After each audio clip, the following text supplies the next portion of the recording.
السلام علیکم. ہاں جی، تو کیا حال چال؟ آئی ہوپ کہ آپ سب ٹھیک ٹھاک ہوں گے. تو اپنی ایک اور ریئیکشن ویڈیو میں آپ کو ویلکم کرتا ہوں. تو آج جو ہم ویڈیو دیکھنے والے ہیں اس ویڈیو کا ٹائٹل ہے prediction about Masjid Al-Aqsa, prediction about Jerusalem, doctor اسرار احمد. اور اس ویڈیو کا جو کریڈٹ ہے وہ جاتا ہے ڈاکٹر اسرار احمد چینل کو. تو اور اس ویڈیو کا اوریجنل لنک جو ہے وہ آپ کو نیچے ڈسکرپشن میں مل جائے گا. تو چلیں بغیر دیر کیے ویڈیو کو سٹارٹ کرتے ہیں. بیچاری کئی روز سے دم توڑ رہی ہے، ڈر ہے خبر بد نہ میرے منہ سے نکل جائے. تقدیر تو مبرم نظر آتی ہے ولیکن پیران کلیسا کی دعا ہے کہ یہ ٹل جائے. پہلی بات میری ختم ہوئی. عالمی نظام خلافت دنیا کی تقدیر مبرم ہے، ہو کر رہے گی، اس میں کسی صاحب ایمان کو کوئی شک، کوئی شبہ، کوئی ریب نہیں ہونا چاہیے. البتہ اس کا اب دوسرا پہلو کیا ہے، اس کا آغاز کہاں سے ہوگا؟ پہلی بات تو یہ، ہمارے بعض لوگوں کے ذہنوں میں، سادہ دل لوگ وہ سمجھتے ہیں کہ پوری دنیا میں ایک ہی دفعہ آ جانی چاہیے. یہ کوئی علاقائی خلافت تو نہیں ہو سکتی، خلافت تو عالمی ہوتی ہے. ان سے میں کہتا ہوں عالمی خلافت کب تھی جناب؟ یہ تو نہ خلافت راشدہ میں عالمی تھی. کیا ہندوستان شامل تھا اس میں؟ نہیں. کیا چین شامل تھا؟ نہیں. کیا یورپ شامل تھا؟ نہیں. اور پھر جو خلافت کے نام سے جو ملوکیت چلی ہے وہ بھی صرف آپ دور بنو امیہ میں کہہ سکتے ہیں کہ وہ پورا عالم اسلام کم سے کم اس کے تحت تھا. بعد میں خلافت عباس، بنو عباس میں اور فاطمیین کی خلافت میں اور آل عثمان جو ہیں آٹومان ٹرکس کی خلافت میں ٹکڑے تھے، حصے بکھرے تھے، کوئی مانتا تھا کوئی نہیں مانتا تھا. اور سب سے بڑی بات یہ، اگر ایک دم پوری دنیا پر خلافت قائم ہو سکتی تو حضور کے دست مبارک سے ہوتی. بالکل صحیح بات. نہیں ہوئی. نتیجہ کیا نکلا؟ ایک ملک میں حضور نے قائم کر دی، جزیرہ نما عرب، یہاں خلافت قائم ہو گئی، حضور خلیفہ ہے. اس کے بعد آپ کے خلفائے راشدین نے پھر اس کو وسعت دی، شرقاً غرباً شمالاً. 3 کالمز نکلے ہیں فوجوں کے، صحابہ کرام کے. 3 کالمز، ایک ایسٹ ورڈ، ایک ویسٹ ورڈ، ایک نارتھ ورڈ. ایک عراق کو فتح کرتے ہوئے ایران میں پہنچ گیا، خراسان تک چلا گیا. ایک شام کو فتح کرتے ہوئے اور پھر سینائی پیننسولا سے ہو کر افریقہ میں داخل ہوا اور اٹلانٹک تک پہنچ گیا. تیسرا سیدھا شمال میں گیا، لیکن یہ زیادہ دور نہیں جا سکتا تھا. کوکیشین ماؤنٹینز آ گئے، کوہ قاف. اس زمانے میں تو یہ یوں سمجھیے کہ امپیسیبل تھا نا، کوہ قاف، لہذا وہاں آ کر رک گیا. اب بھی یہ ہوگا، کسی ایک جگہ سے شروع ہوگا پھر پھیلے گا، اس کے سوا کوئی چارہ کار ہے ہی نہیں. اگر ہر جگہ پوری دنیا میں ایک ہی وقت میں ہو سکتا تو حضور کے دست مبارک سے ہوتا صلی اللہ علیہ وسلم. صلی اللہ علیہ وسلم. اب وہ نقطہ کون سا ہوگا، نقطہ آغاز کون سا ہوگا؟ اس میں پہلی بات تو میں نے کہا، جو شک کرے گا اس کا پھر ایمان مشکوک ہے. ہوگا، لازماً ہوگا، بالکل گلوبل ہوگا، پوری دنیا میں ہوگا. کہاں سے شروع ہوگا اس میں آپ اختلاف کر سکتے ہیں، لیکن مجھے تو 2 حدیثیں تو ملی ہیں جن سے یہ اندازہ ہوتا ہے کہ یہ. اچھا، اس میں ایک چیز ایڈ کرتا چلوں. یہ میں ڈاکٹر اسرار احمد صاحب کی یہ دوسری ویڈیو ہے جو بنا رہا ہوں.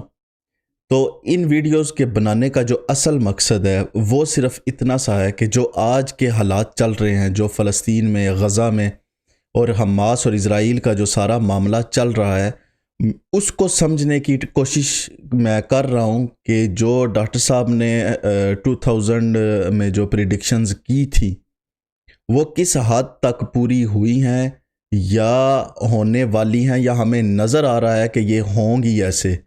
تو اس لیے میں ڈاکٹر صاحب کی ویڈیوز کو جو ہے وہ یہ دوسری ویڈیو میں بنا رہا ہوں. اس کے بعد میں ایک اور بھی بناؤں گا، ایک اور بہت اچھی ان کی ویڈیو ہے. وہ تھوڑی لمبی ویڈیو ہے، 17-18 منٹ کی ہے، اس میں کافی ڈیٹیلز ہیں.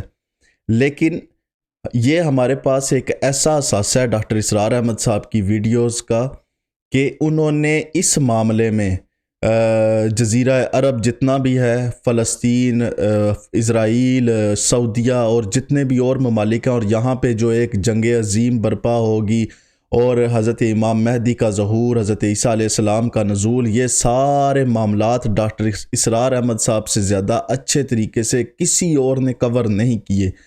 تو اس لیے ان ویڈیو کا بنانے کا مقصد یہ ہے کہ جو آج کے حالات ہیں، 23 سال بعد، 25 سال بعد جو کچھ آج ہو رہا ہے ڈاکٹر صاحب کی باتوں کے بعد، ان کو دیکھنا کہ کیا یہ واقعی ایسے ہی ہو رہا ہے، یا بھی ہمیں نظر آ رہا ہے کہ کیا ایسے ہوگا، یا ابھی بھی یہ چیزیں دور ہیں. تو چلیں ابھی ویڈیو کنٹینیو کرتے ہیں. اس مشرقی خطے سے ہوگا، عرب کے مشرق کی جانب کسی ملک سے ہوگا، کسی خطے سے ہوگا. وہ حدیثیں بھی اب آپ پڑھ لیجیے پہلے. عرب کے میں کہہ رہا ہوں مشرق سے. یہ خزانہ ہے جو ہم نے آپ کی خدمت میں پیش کیا ہے. بے شک. کاش کہ آپ اس کی قدر کر سکیں. یہ حدیثیں آپ کو ازبر ہو جائیں، یاد ہو جائیں، لوح قلب پر نقش ہو جائیں. ہندوستان اور خراسان یعنی موجودہ افغانستان کا ذکر. ابن ماجہ کی روایت ہے عن عبداللہ ابن الحارث رضی اللہ تعالی عنہ قال رسول اللہ صلی اللہ علیہ وسلم یخرج ناس من المشرق یؤتئون للمہدی یعنی سلطانہ، یعنی سلطانہ، دونوں طرح سے پڑھ سکتے ہیں.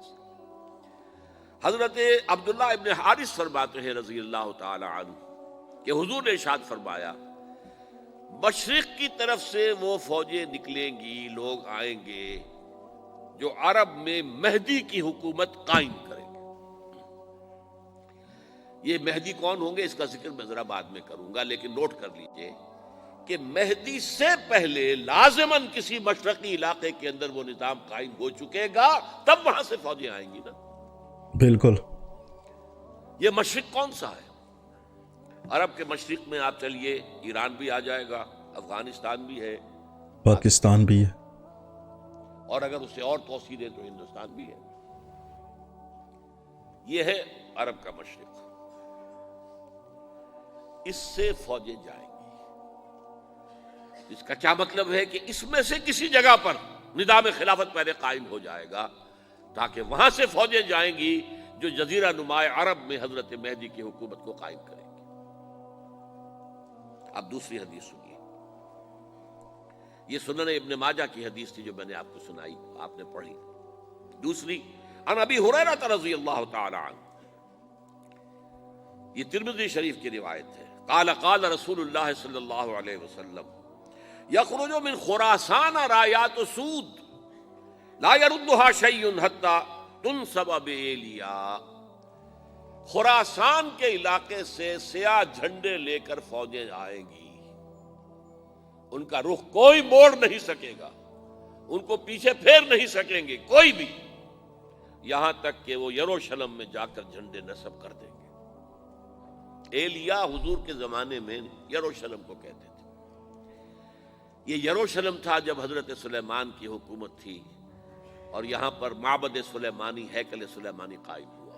پھر یہ یروشلم ہی رہا ہے تاریخ میں، یہاں تک کہ سن 70 عیسوی میں جب ٹائٹس رومی جنرل نے اس کو گرایا، ختم کیا، سیکنڈ ٹیمپل گرا دیا اور یہاں سے یہودیوں کو کہا نکل جاؤ، یہاں سے کوئی یہودی باقی نہیں رہا، تب بالکل تہو بالا برباد کر دیا. اس کے کوئی 150 سال بعد ہیڈریان، رومن ایمپرر ہیڈریان، اس نے پھر دوبارہ آباد کیا اس شہر کو. 150 سال تک یہ بالکل بنجر اور بالکل غیر آباد پڑا تھا. 150 سال ہیڈریان تک. نے جب آباد کیا تو اس کا نام ایلیا رکھا، اب یروشلم نام نہیں تھا. تو حضور کے زمانے میں پھر اس کا نام ایلیا تھا. اور اب اس سے کیا معلوم ہو رہا ہے کہ یہ یروشلم مسلمانوں کے قبضے سے اس وقت نکلا ہوا ہوگا. ایک دفعہ پہلے نکلا تھا، سن 1099 عیسوی میں مسلمانوں کے ہاتھ سے نکلا. کروسیڈرز، عیسائیوں نے آ کر اس کو قبضے میں کیا، لاکھوں مسلمانوں کو مارا، قتل کیا. اس کو 1187 عیسوی میں واپس لیا ہے. کس نے لیا ہے؟ صلاح الدین ایوبی کرد.